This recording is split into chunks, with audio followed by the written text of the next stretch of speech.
शिवजीने गळ्यात नाग का धारण केला आहे? शिवजी आपल्या अंगावर भस्म का लावतात? असे अनेक प्रश्न या व्हिडिओमध्ये आपण जाणून घेणार आहोत. तर चला सुरू करूया. मित्रांनो, भोलेनाथचे रूप इतर देवतांपेक्षा खूप वेगळे आहे. शिवशंकरांच्या गळ्यात नाग, केसात गंगा, डोक्यावर चंद्र आणि हातात त्रिशूल, डमरू आहे. हे सगळे शिवशंकरांचे प्रतीक मानले जातात. पण तुम्हाला माहिती आहे का, या सगळ्या गोष्टी ठेवण्यामागे वेगवेगळ्या कथा आहेत. भोलेनाथ केवळ मानवी भक्तीवरच नव्हे तर इतर सजीवावरही आपली कृपा राखतो असे म्हटले जाते की नाग नागिन भोलेनाथला आपला देव मानतात.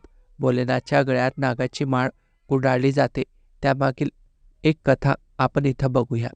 मित्रांनो, पौराणिक कथेनुसार नागराज वासुकी हे भगवान शिव यांचे परमभक्त होते. नागराज वासुकी हे नेहमी शिवशंकरांची पूजा करण्यात व्यस्त राहायचे. पौराणिक कथेनुसार नागराज वासुकी यांनी समुद्रमंथनाच्या वेळी दोरीचे काम केले होते. नागराजांची भक्ती पाहून भोलेनाथ प्रसन्न झाले. त्यांनी नागराज वासुकी यांना गळ्यात गुंडाळण्याचे वरदान दिले. यानंतर नागराज वासुकी अमर झाले.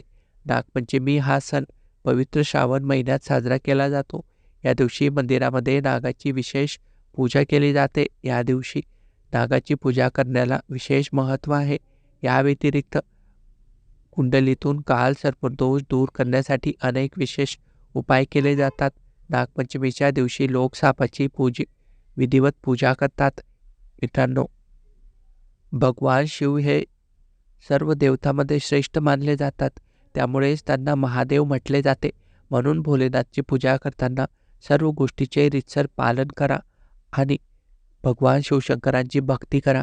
भगवान शिवशंकर तुमचे दुःख आणि दारिद्र्य नक्की दूर करतील. मित्रांनो, शिवाला भस्म लावण्याचे कारण काय आहे?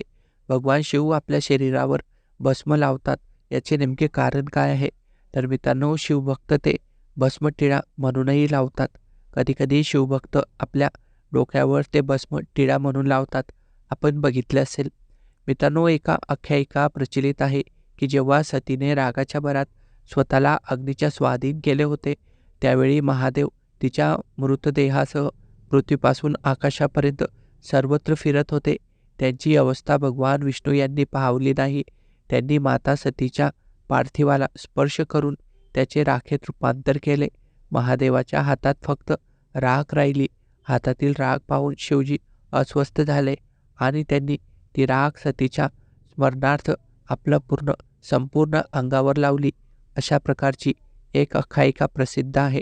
मित्रांनो, धर्मग्रंथामध्ये असे म्हटले आहे की भगवान शिव कैलास पर्वतावर वास करत होते. तिथे खूप थंडी होती. अशा परिस्थितीत थंडीपासून वाचण्यासाठी ते अंगावर राख लावायचे. आजही बेल मंदिराची फुले आणि दूध अर्पण करण्याव्यतिरिक्त जवळपास प्रत्येक मंदिरात भस्म आरती केली जाते. आणखी एक कथा प्रचलित आहे. तिचा उल्लेख शिवपुराणातही आहे. पौराणिक कथेनुसार एक साधू होता जो खूप तपश्चर्या करून शक्तिशाली बनला होता. तो फक्त फळे आणि हिरवी पाने खात असे, म्हणून त्याचे नाव प्राणद असे ठेवले.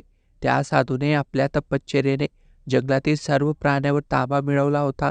एकदा एक साधू आपली झोपडी दुरुस्त करण्यासाठी लाकूड कापत असताना त्याचे बोट कापले गेले. बोटातून रक्ताऐवजी रस निघत असल्याचे साधूने पाहिले. साधूला वाटले की तो इतका शुद्ध झाला आहे की त्याचे शरीर रक्ताने नाही तर वनस्पतीच्या रसाने भरले आहे. यामुळे त्याला खूप आनंद झाला आणि तो अभिमानाने भरला. या घटनेनंतर साधू स्वतःला जगातील सर्वात धार्मिक व्यक्ती समजू लागला. हे पाहून भगवान शंकरांनी वृद्धाचे रूप धारण केले आणि ते तेथे पोहोचले. म्हाताऱ्याच्या वेशात भगवान शिवाने ऋषींना विचारले, तो इतका आनंदी का आहे? साधूने कारण सांगितले. सर्व काही जाणून देवाने त्याला विचारले की हा फक्त वनस्पती आणि फळांचा रस आहे, परंतु जेव्हा झाडे आणि वनस्पती जळून जातात तेव्हा ते देखील राख होतात. शेवटी फक्त राख राहते.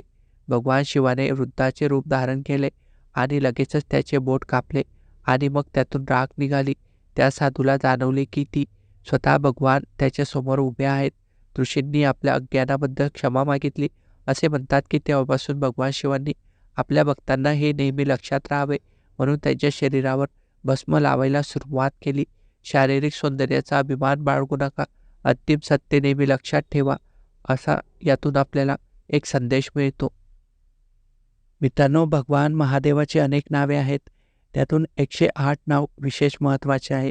जसे की शिवकल्याण स्वरूप, महेश्वर, शंभू, पिनाकी, शशिशेखर, नामदेव, विरूपाक्ष, कपर्दी, नीललोहित, शंकर, शिल्पानी, खटवांगी, विष्णुवल्लभ, शिवपीठी, अंबिकानाथ, श्रीकष्ट, भक्तवत्सल भाऊ.